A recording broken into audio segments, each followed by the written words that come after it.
नमस्कार, मैं हूं पंकज श्रीवास्तव और आप देख रहे हैं सत्य हिंदी का खास कार्यक्रम सुनिए सच। भारत को हिंदू राष्ट्र बनाने के शोर के बीच आज जानेंगे डॉक्टर अंबेडकर के इस विषय पर विचार और आरएसएस या हिंदुत्ववादी राजनीति से उनके रिश्ते का सच। आखिर क्यों आरएसएस और उसकी प्रेरणा से राजनीति में बेहद ताकतवर हो चुकी भारतीय जनता पार्टी के नेताओं को डॉक्टर अंबेडकर के विचारों से लगता है डर, और क्या यही वजह है कि उन्हें प्रातः स्मरणीय के रूप में एक प्रतिमा में बदलने की कोशिश हो रही है? और क्या ये डॉक्टर अंबेडकर के विचारों को फूल मालाओं के नीचे दफनाने की कोई साजिश है? 14 अप्रैल 2025 यानी भारतीय संविधान के अमर शिल्पी डॉक्टर अंबेडकर का 135वां जन्मदिन, और यह जन्मदिन पूरे देश में धूमधाम से मनाया गया। आइए सबसे पहले इससे जुड़ी कुछ तस्वीरें देख लेते हैं। प्रधानमंत्री मोदी डॉक्टर अंबेडकर की एक विशाल तैल चित्र है जिस पर वो श्रद्धा सुमन अर्पित कर रहे हैं, और इसके अलावा ये आप देख सकते हैं संसद के अंदर डॉक्टर अंबेडकर को श्रद्धांजलि देने के लिए पक्ष और विपक्ष के तमाम नेता इकट्ठा हुए हैं एक साथ, और ये बताता है कि डॉक्टर अंबेडकर को किस तरीके से सभी लोग अब मानते हैं कि उनका सम्मान तो साहब होना ही चाहिए। देश भर में उन्हें श्रद्धांजलि दी गई, भावभीनी श्रद्धांजलि दी गई। आम लोग भी जगह जगह कार्यक्रम करते नजर आए हैं। इसमें कोई भेद नहीं है कि डॉक्टर अंबेडकर अब एक राष्ट्रीय नायक हैं, राष्ट्रीय नायक के रूप में स्वीकृत हैं। प्रधानमंत्री मोदी ने इस मौके पर क्या कहा है, एक्स पर क्या लिखा है, उसे भी आइए देख लेते हैं। प्रधानमंत्री मोदी ने लिखा कि सभी देशवासियों की ओर से भारत रत्न पूज्य बाबा साहेब को उनकी जयंती पर कोटि कोटि नमन। उनकी जयंती पर कोटि कोटि नमन। ये उन्हीं की प्रेरणा है कि देश आज सामाजिक न्याय के सपने को साकार करने में समर्पित भाव से जुटा हुआ है। यानी मोदी जी कह रहे हैं कि इस समय देश सामाजिक न्याय के लिए समर्पित भाव से जुटा है, और जाहिर है सरकार जुटी है और उसके नेता के रूप में मोदी जी जुटे हुए हैं। मोदी जी को पता है कि डॉक्टर अंबेडकर का पूरा जीवन संघर्ष खास तौर पर दलित समाज को बराबरी का दर्जा दिलाने के लिए था। अगर वे सचमुच डॉक्टर अंबेडकर से प्रेरणा ले रहे होते तो इस मौके पर देवी शंकर का नाम लेकर डॉक्टर अंबेडकर की प्रतिमा के सामने खड़े होकर पूरे देश से क्षमा मांगते। आप पूछेंगे कि अब ये देवी शंकर कौन है? सवाल बिल्कुल ठीक है। तो जरा दिल थामिए और इन अखबारी सुर्खियों की ओर निगाह डालिए और जानिए कि अंबेडकर जयंती की पूर्व संध्या पर देश के सामने कैसी तस्वीर आई है। और ये तस्वीर आई है उत्तर प्रदेश से। उत्तर प्रदेश के प्रयागराज से ये तस्वीर आई है। करछना थाना अंतर्गत भुंडा चौकी क्षेत्र के एक गांव जिसका नाम सौटा है, ये वहां की खबर है। अगर आप ये सारी खबरों का जो ये एक हमने निकाला है तस्वीर अगर आप देख लें तो आपको यकीन नहीं होगा कि ये 2025 की घटना है।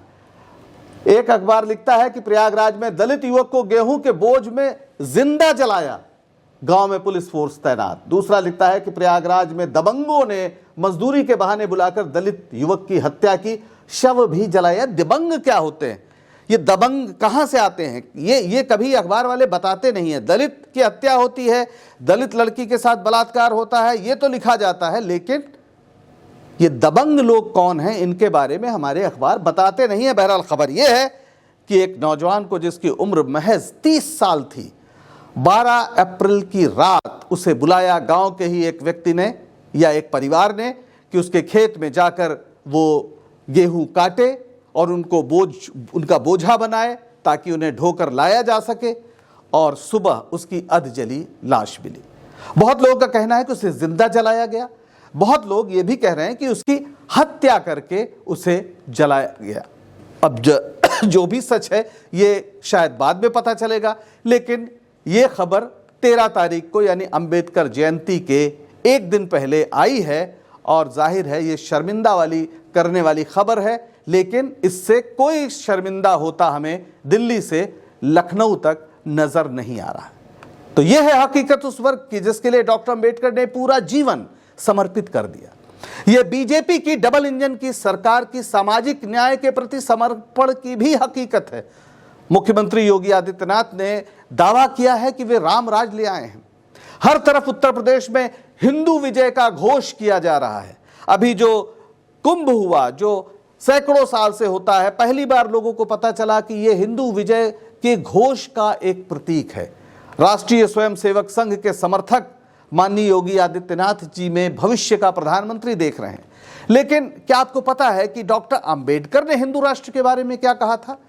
और जो कहा था वो इस नौजवान, दलित नौजवान देवी शंकर को जिंदा फूंकने की घटना से कैसे जुड़ा है? डॉक्टर अंबेडकर ने चेताया था। क्या कहा था वो आप यहां पढ़िए। डॉक्टर अंबेडकर ने चेताया था कि अगर हिंदू राज सचमुच एक वास्तविकता बन जाता है तो इसमें संदेह नहीं कि यह देश के लिए भयानक विपत्ति होगी, क्योंकि यह स्वाधीनता, समता और बंधुत्व के लिए खतरा है। इस दृष्टि से यह लोकतंत्र के लिए मेल नहीं खाता। हिंदू राज को हर कीमत पर रोका जाना चाहिए। यह पेज नंबर है 358। डॉक्टर अंबेडकर, पाकिस्तान और द पार्टीशन ऑफ इंडिया जो एक किताब है, ये वहां से हमने लिया है।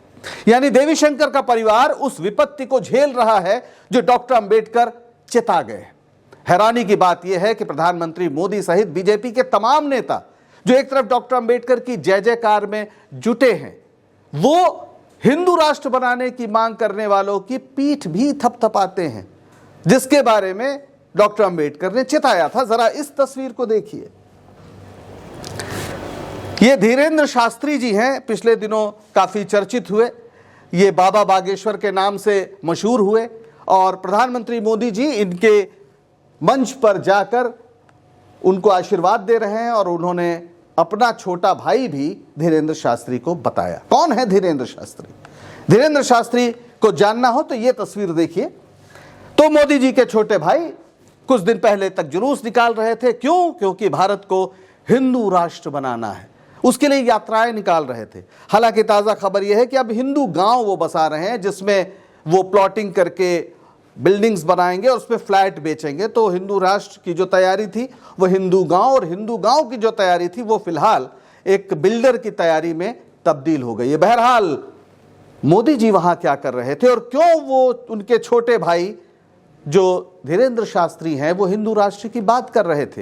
हिंदू राष्ट्र तो संविधान के भी खिलाफ है और मोदी जी कहते हैं कि वो संविधान पर आंच नहीं आने देंगे, तो फिर हिंदू राष्ट्र बनेगा कैसे?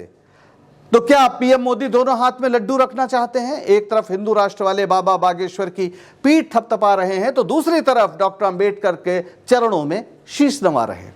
इतिहास में कई ऐसे वाकये हैं जब पैर छूने का फरेब रचकर पैर के नीचे की जमीन खिसका ली गई। कहीं डॉक्टर अंबेडकर के साथ भी तो ऐसा नहीं हो रहा। इसे समझने के लिए जरूरी है कि हम डॉक्टर अंबेडकर और आरएसएस के रिश्तों के इतिहास पर नजर डालें। पर पहले डॉक्टर अंबेडकर से जुड़ी कुछ बुनियादी बातें याद कर लेते हैं। वो बातें क्या हैं? डॉक्टर अंबेडकर का जन्म 14 अप्रैल 1891 को मध्य प्रदेश के महू में एक महार परिवार में हुआ। अछूत कहा जाता था यह परिवार।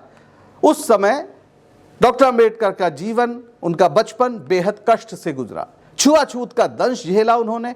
स्कूल में अलग बैठना पड़ता था, पानी भी अलग था, यानी सबका मटका वो छू नहीं सकते थे। ये जख्म जो उनके बचपन में उनके दिल पर पड़े वो एक नई क्रांति का आधार बने। सतारा और बॉम्बे में पढ़ाई के दौरान उन्होंने काफ़ी भेदभाव झेला। फिर 1907 में उन्होंने मैट्रिक पास किया। बड़ौदा के जो शासक थे, गायकवाड़ शासक, उन्होंने प्रतिभा देखी और विदेश पढ़ने के लिए स्कॉलरशिप दी। उन्होंने यानी डॉक्टर अंबेडकर ने कोलंबिया यूनिवर्सिटी और लंदन स्कूल ऑफ इकोनॉमिक्स से अर्थशास्त्र में डिग्रियां हासिल की। 1915 में पीएचडी की डिग्री मिली उन्हें। फिर भारत लौटे तो बड़ौदा महाराज ने उन्हें नौकरी दी। लेकिन आपको जानकर आश्चर्य होगा कि उस बड़ौदा में कोई उन्हें ये घर देने को तैयार नहीं था किराए पर, ये जानकर कि वो अछूत है। और जब एक बार नाम को छुपाकर, जाति को छिपाकर उन्होंने एक घर लिया और इसका पता चला तो उनके साथ मारपीट की गई। ये डॉक्टर अंबेडकर के साथ हुई एक सच्ची घटना है। आखिरकार डॉक्टर अंबेडकर सामाजिक और राजनीतिक जीवन में सक्रिय हुए 1920 में मूक नायक पत्रिका शुरू की जो दलितों की आवाज बनी और जल्द ही उन्होंने पूरे देश का ध्यान अपनी ओर खींचा। और ये पहली गूंज थी महार सत्याग्रह, जिसकी तस्वीर आपके सामने है। महार सत्याग्रह में उन्होंने एक तालाब था, उस तालाब में सबको पानी पीने का अधिकार मिले, इसके लिए आंदोलन किया। यह 20 मार्च 1927 की बात है, यानी 100 साल भी अभी नहीं गुजरे हैं। भारत की ऐसी तस्वीर थी कि दलित या शूद्र समाज उन जगहों से पानी नहीं ले सकता था जहां से ऊंची जातियों को पानी मिलता था। ये रायगढ़ जिले का चावदार तालाब है, ये महार जो है रायगढ़ में है, वहां का तालाब है जहां के पानी के लिए डॉक्टर अंबेडकर ने एक ऐतिहासिक आंदोलन किया। लेकिन जल्दी ही उनको समझ में आ गया कि ये जो छुआछूत है ये यूं ही जाने वाली नहीं है, क्योंकि इसका समर्थन धर्म ग्रंथ कर रहे हैं। तो उसी साल 25 दिसंबर 1927 को मनुस्मृति का दहन किया सार्वजनिक रूप से। ये एक ऐतिहासिक घोषणा थी। और ये भी याद रखिए कि ये जो मनुस्मृति का दहन हुआ, इसका विचार सहस्त्रबुद्धे नाम के एक ब्राह्मण ने दिया था डॉक्टर अंबेडकर को। यानी वो ब्राह्मण भी तमाम उनके साथ थे, जैसे कि खुद जो हमारे तिलक थे, लोकमान्य तिलक, उनके बेटे, वो भी डॉक्टर अंबेडकर के साथ थे। वो भी एक ब्राह्मण परिवार से ही आए थे। तो वो ब्राह्मणों के खिलाफ नहीं थे, उस अमानवीय विचारधारा के खिलाफ थे जो लोगों को एक दूसरे से ऊपर या नीचे बताती है। और जो मनुस्मृति है वो दलितों और स्त्रियों के प्रति अमानवीय व्यवहार को धर्म सम्मत ठहराती है। इसलिए इस किताब को जलाना सिर्फ किताब को जलाना नहीं, बल्कि सदियों के अन्याय के खिलाफ बगावत थी। इसी तरह 1930 में काला राम मंदिर में प्रवेश का भी आंदोलन उन्होंने किया। और इसके बाद आया 30 का दशक, जब डॉक्टर अंबेडकर ने लंदन में जो गोलमेज सम्मेलन हो रहे थे उसमें भागीदारी की और अलग निर्वाचक मंडल की मांग की। अलग निर्वाचक मंडल यह था कि जब चुनाव होंगे तो कुछ ऐसे क्षेत्र होंगे जिसमें दलित ही दलितों को वोट देंगे, ये मांग थी। लेकिन इसे राष्ट्रीय एकता के लिए ठीक नहीं माना गया। गांधी जी ने इसका विरोध किया और फिर 1932 में ऐतिहासिक पूना पैक्ट हुआ, जिसके तहत तय हुआ कि आजाद भारत में दलितों को शासन प्रशासन में आरक्षण दिया जाएगा। यानी आरक्षण का जो विचार है वो संविधान निर्माण से भी पहले आ गया था और यह तय था कि आरक्षण आजाद भारत में दिया जाएगा। 1936 में डॉक्टर अंबेडकर ने इंडिपेंडेंट लेबर पार्टी बनाई, जो श्रमिकों और दलितों के अधिकार के लिए संघर्ष करने के लिए बनी थी। और इसी वर्ष एक महत्वपूर्ण घटना हुई, और बेहद महत्वपूर्ण घटना हुई, जिसको आप एक तस्वीर से समझिए। ये एक किताब है, जाति भेद का उच्छेद। ये एक भाषण है जो दरअसल लाहौर के जात पात तोड़क मंडल ने डॉक्टर अंबेडकर को आमंत्रित किया था कि जाति व्यवस्था पर वो अपने विचार रखें। और जब उन्होंने अपना भाषण भेजा जात पात तोड़क मंडल को, तो वो लोग घबरा गए, क्योंकि उसमें ऐसी बातें थी कि उन्हें लगा कि ये तो बहुत अनर्थ हो जाएगा। तब डॉक्टर अंबेडकर ने क्या किया, उन्होंने उस भाषण को बाकायदा छपवा कर एक किताब की शक्ल दी और उसको फिर सार्वजनिक किया।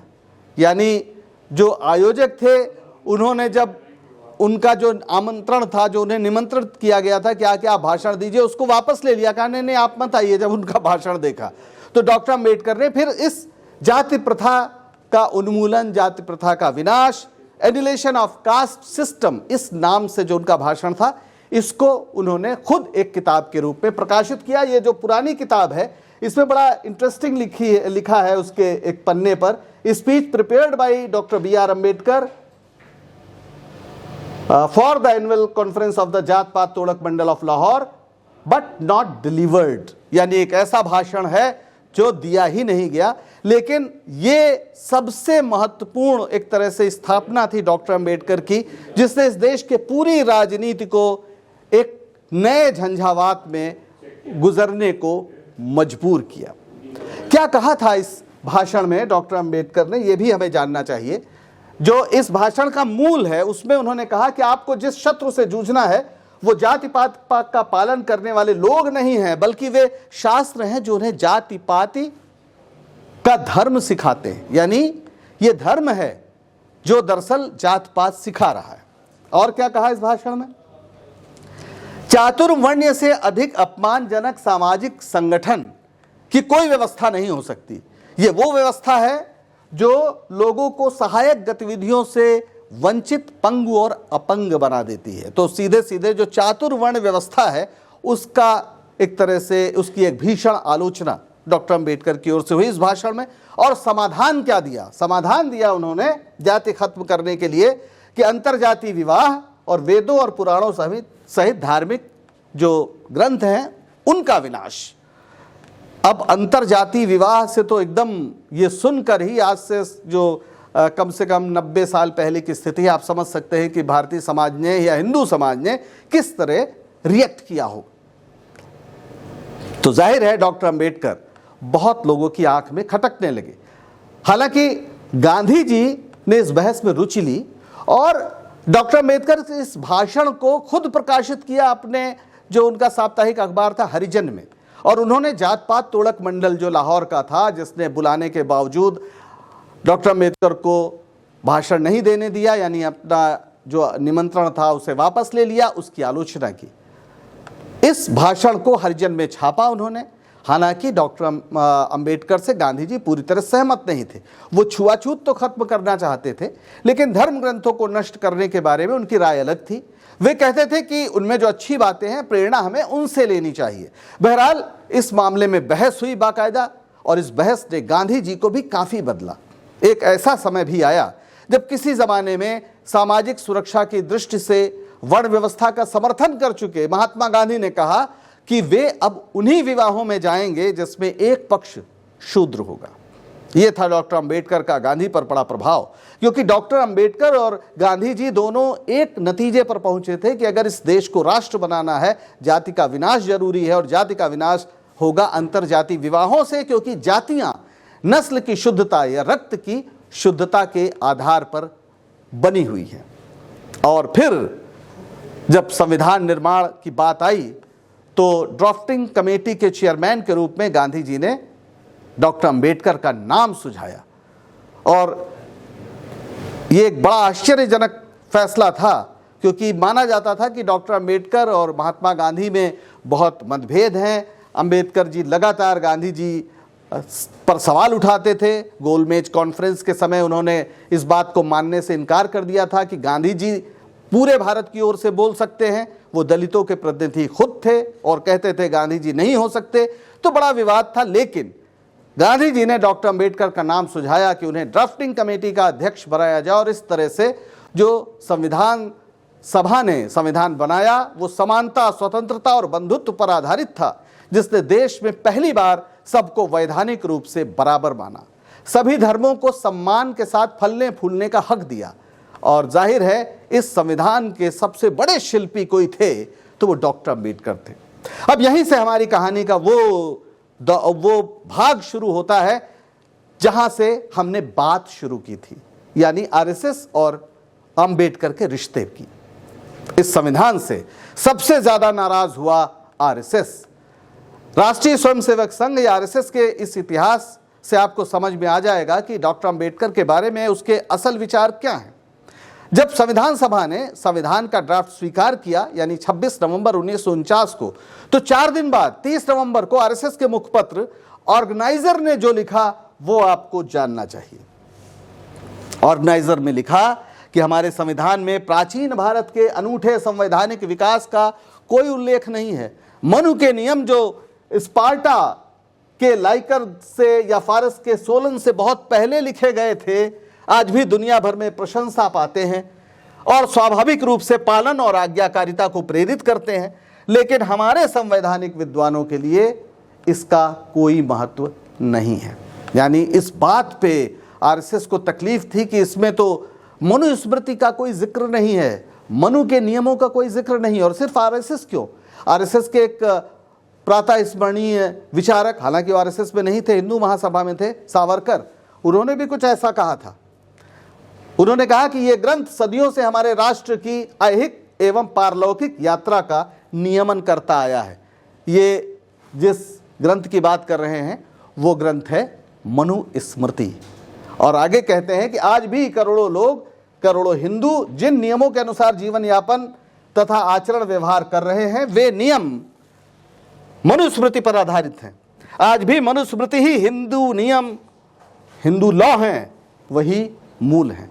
तो सावरकर भी मानते थे कि मनुस्मृति तो हिंदू लॉ है, और आरएसएस को भी ऐतराज था कि इस मनुस्मृति का कहीं कोई उल्लेख नहीं है संविधान में। अब आप खुद अंदाजा लगाइए कि जिस मनुस्मृति को डॉक्टर अंबेडकर 1927 में जला चुके थे, उसे आरएसएस 12 साल बाद संविधान में शामिल न करने का अफसोस जता रहा है। यही नहीं, जब नेहरू मंत्रिमंडल ने कानून मंत्री के हैसियत से डॉक्टर अंबेडकर ने हिंदू कोड बिल के जरिए महिलाओं को बराबरी का अधिकार देना चाहा, तो आरएसएस ने उनका पुतला फूका, देश भर में प्रदर्शन किए। इतिहासकार रामचंद्र गुहा ने इस संदर्भ में क्या लिखा है वो पढ़िए आप। रामचंद्र गुहा लिखते हैं, हिंदू कोड बिल विरोधी समिति ने पूरे भारत में सैकड़ों बैठकें की, जहां विभिन्न स्वामियों ने प्रस्तावित कानून की निंदा की, यानी जो साधु सन्यासी थे। इस आंदोलन में भाग लेने वालों ने खुद को धार्मिक युद्ध, धर्म युद्ध लड़ने वाले धार्मिक योद्धाओं यानी धर्मवीर के रूप में प्रस्तुत किया। राष्ट्रीय स्वयंसेवक संघ ने इस आंदोलन के पीछे अपना पूरा जोर लगा दिया। 11 दिसंबर 1949 को आरएसएस ने दिल्ली के रामलीला मैदान में एक सार्वजनिक बैठक आयोजित की। इस विधेयक की निंदा की। एक के बाद एक वक्ता आए और उन्होंने इसकी निंदा की। एक ने इसे हिंदू समाज पर एटम बम से प्रहार कहा। अगले दिन आरएसएस कार्यकर्ताओं के एक समूह ने हिंदू कोड बिल मुर्दाबाद के नारे लगाते हुए विधान भवनों की ओर मार्च किया। और फिर क्या हुआ? फिर हुआ ये कि प्रदर्शनकारियों ने प्रधानमंत्री नेहरू और डॉक्टर अंबेडकर के पुतले जलाए और फिर शेख अब्दुल्ला की कार में तोड़फोड़ की। ये रामचंद्र गुहा ने उस दौर में जो अखबारों में छपा, जो घटनाएं रिपोर्ट की गई, उसके आधार पर अपनी किताब लिखी। उन्होंने इतिहास पे 2 महत्वपूर्ण किताब लिखी, इंडिया आफ्टर गांधी और इंडिया आफ्टर नेहरू। उसमें ये सारा जिक्र है। बाबा साहब चाहते थे कि हिंदू कोड बिल के जरिए महिलाओं को तलाक, हिंदू महिलाओं को तलाक, संपत्ति और विवाह में समान अधिकार मिले, लेकिन इसके खिलाफ भारी विरोध ने उन्हें निराश किया। आखिरकार 27 सितंबर 1951 को डॉक्टर अंबेडकर ने मंत्रिमंडल से इस्तीफा दे दिया। हिंदू कोड बिल बाद में पंडित नेहरू ने टुकड़ों टुकड़ों में पास कराया। डॉक्टर अंबेडकर को समझ में आ गया था कि हिंदू धर्म में दलितों को कभी भी सम्मान नहीं मिल सकता, क्योंकि धर्म ग्रंथ ऐसा कहते हैं। वे 1935 में हालांकि एक महत्वपूर्ण घोषणा कर चुके थे, जिसे जानना चाहिए। क्या थी वो घोषणा? वो घोषणा थी, मैं हिंदू के रूप में पैदा हुआ हूं क्योंकि मेरे पास कोई विकल्प नहीं था, लेकिन मैं हिंदू के रूप में मरूंगा नहीं। 13 अक्टूबर 1935 यवला सम्मेलन, नासिक, महाराष्ट्र। यहां उन्होंने इस बात की घोषणा की थी कि मैं हिंदू के रूप में मरूंगा नहीं, यानी धर्म परिवर्तन का विचार उनके अंदर 30 के दशक में ही आ गया। और अब एक ऐसी स्थिति थी जिसमें उन्हें ये कदम उठाना ही था, ऐसी स्थिति आ गई थी। और आखिरकार 6 दिसंबर 1956 को नागपुर में लाखों अनुयायियों के साथ डॉक्टर अंबेडकर ने बौद्ध धर्म स्वीकार कर लिया। उस समय हिंदुत्ववादी ताकतों ने कहा कि बुद्ध तो विष्णु के 9वें अवतार थे, जिसे डॉक्टर अंबेडकर ने पागलपन बताया। उन्होंने कहा कि मैं नहीं मानता और न कभी मानूंगा कि भगवान बुद्ध विष्णु के अवतार थे। मैं इसे पागलपन और झूठा प्रचार ही मानूंगा। यानी डॉक्टर अंबेडकर ने एकदम एक अलग विचार दी। और जब डॉक्टर अंबेडकर ने जब धर्म परिवर्तन किया तो उस समय उन्होंने 22 प्रतिज्ञाएं भी दिलवाई, ये साबित करने के लिए कि पुराना जो हिंदुत्व प्रभावी धर्म है उससे वो एकदम अलग है। आपको लगेगा कि किस तरह हिंदुत्ववादी शक्तियां डॉक्टर अंबेडकर के सम्मान का छद्म करती थी, क्योंकि अगर इन प्रतिज्ञाओं को आप सिर्फ सुन लें, जो शुरुआत की 4 प्रतिज्ञाएं हैं, उसी से समझ में आ जाएगा कि डॉक्टर अंबेडकर कहां पहुंच गए थे। उनकी पहली प्रतिज्ञा थी, मैं ब्रह्मा, विष्णु और महेश में कोई विश्वास नहीं करूंगा और ना ही उनकी पूजा करूंगा। दूसरी, मैं राम और कृष्ण जो भगवान के अवतार माने जाते हैं उनमें कोई आस्था नहीं रखूंगा और ना ही मैं उनकी पूजा करूंगा। तीसरी, मैं गौरी, गणपति और हिंदुओं के अन्य देवी देवताओं में आस्था नहीं रखूंगा और ना ही मैं उनकी पूजा करूंगा। और चौथी कि मैं भगवान के अवतार में कोई विश्वास नहीं करता हूं। अब जरा डॉक्टर अम्बेडकर के इन विचारों और हिंदुत्ववादी शक्तियों के प्रचार की तुलना करिए। ये सिर्फ शत्रुतापूर्ण संबंध ही हो सकते हैं और इसका नमूना हमें जब तब मिलता भी है।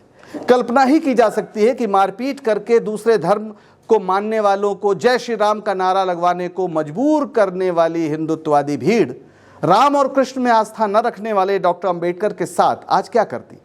अगर वे होते तो उनको भी ऐसे विरोध का सामना करना पड़ता।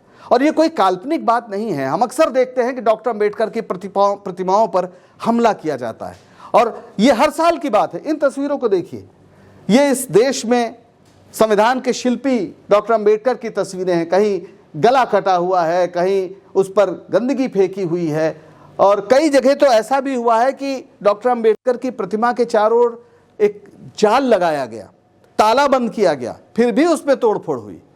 तो ये प्रतिमाएं बताती हैं कि दरअसल डॉक्टर अम्बेडकर के प्रति समाज के एक वर्ग में कितना क्रोध, कितनी नफरत भरी हुई है। हालांकि अखबार इसे दबंगों की करतूत लिख देते हैं, लेकिन आप, जैसा मैंने पहले कहा, ये दबंग कौन है इसके बारे में कभी नहीं बताते। दरअसल ये बीजेपी की सत्ता से संरक्षित वे सवर्ण सामंती ताकतें हैं जो समता और समानता का उद्घोष करने वाले डॉक्टर अम्बेडकर को कभी माफ नहीं कर पाई। वे राष्ट्रवाद का नारा लगाती हैं, लेकिन हकीकत में मुसलमानों के प्रति नफरत फैलाकर हिंदू समाज में व्याप्त असमानता को ढकना चाहती। डॉक्टर अम्बेडकर ने इसको बहुत पहले पहचान लिया था और उन्होंने साफ कहा था कि भारत के अल्पसंख्यकों का यह दुर्भाग्य है कि यहां राष्ट्रवाद ने एक नया सिद्धांत विकसित कर लिया है जिसे बहुसंख्यकों का अल्पसंख्यकों पर शासन करने का दैवी अधिकार कहा जाता है। इसलिए अल्पसंख्यकों द्वारा सत्ता में भागीदारी की मांग को सांप्रदायिकता या जातिवाद का नाम दे दिया जाता है, जबकि बहुसंख्यकों द्वारा सर्वसत्ता पर एकाधिकार स्थापित करने को राष्ट्रवाद की संज्ञा प्रदान की जाती है। ये बाबा Saheb Ambedkar writing and speeches खंड 3 पेज 77-78 में आपको मिल जाएगा। इसे भारत सरकार ने प्रकाशित किया। तो क्या अब कुछ समझना बाकी रह गया है? हिंदुत्व का नारा हो या हिंदू राष्ट्र का नारा या फिर अल्पसंख्यकों पर हमला करने वाले राष्ट्रवाद का नारा, ऐसी हर कोशिश डॉक्टर अम्बेडकर के विचारों पर चोट है। ऐसा करने वालों के खतरनाक इरादे डॉक्टर अम्बेडकर की प्रतिमा पर माला फूल चढ़ाने से छिप नहीं पाएंगे। आज के लिए बस इतना ही। उम्मीद है कि आपको सच सुनाने का हमारा यह प्रयास पसंद आ रहा होगा। दीजिए इजाजत और बने रहिए सत्य हिंदी के साथ। नमस्कार।